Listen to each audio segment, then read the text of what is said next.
Hi, this is Emily Leiphart of Art from the Heart, and this video is part of Ellen Hutson's Essentials by Ellen Holiday 2016 release.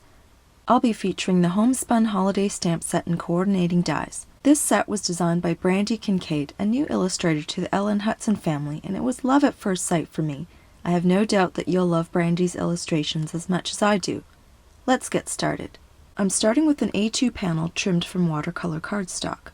I place that in my mini MISTI for stamping. What I want to do first is place the tree and sentiments so both are centered perfectly on the card. When a card has a lot of white space, perfect placement is more important than ever. I make sure that the sentiment is in one of the sweet spots. This means that if you imagine a grid, and it doesn't matter how many lines are on the grid, it should land on one of the points where the lines meet. I close the lid to pick up the stamps. Since I'll be using embossing powder, I use my magic powder bag on the cardstock so it doesn't pick up stray specks and create a muddled image. I ink up the stamps with VersaFine Onyx Black Pigment ink and stamp them on the cardstock. I sprinkle clear embossing powder on the ink and use my heat tool to set it. I want to use all of the ornaments, but since I can't decide which ones to use, I'm going to stamp a bunch and die cut all of them so I can play around with them on the tree and decide then. Now I'm ready for watercoloring. After choosing my colors, I smoosh the ink pads on my craft sheet. Then I use a wet brush to prep my image. Adding water to the cardstock first allows the color to travel through the water and create its own lines and unique patterns. I use a damp brush to pick up color from the ink swatches and add it to my image. The reason why I have two shades of each color is so that I can create depth by adding the darker shade in areas where shadows would naturally appear. I paint the tree, bag, and ground one color at a time. The great thing about heat embossing the images is that the raised edges keep the colors contained. If I just used water-resistant ink, I'd have to be extremely careful about not going over the lines or the colors would run into each other. Another way to do it would be waiting between colors, but I'm not patient enough to let them dry in between each color. As it is, I'm hardly patient enough to wait for any kind of watercoloring to dry. After all the pieces have dried completely, I die cut all the ornaments, but first let's have a look at that tree. Isn't it amazing?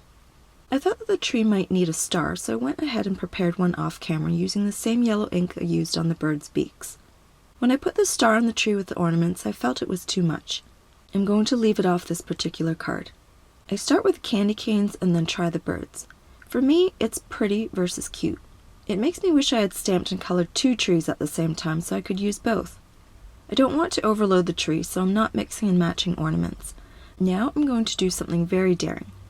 I was really worried that I would ruin the card in the process, and I'm so glad it worked out the way I imagined it. I want to use the coordinating tree die to partially die cut the top of the tree so I can pop up the branches at the top of the tree and give this card some dimension.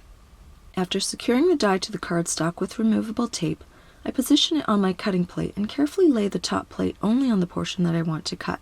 Now I'm going to attach this panel to the card base. Since it's textured and warped from watercoloring, I need a really strong tape. My tape runner won't be enough, so I'm going to use score tape. Then I'll add foam tape to some of those branches to make sure they stay popped up. Here's a look at how it looks before I hang the ornaments. When I'm satisfied with the position of the birds, I'll layer 3 micro glue dots behind each bird.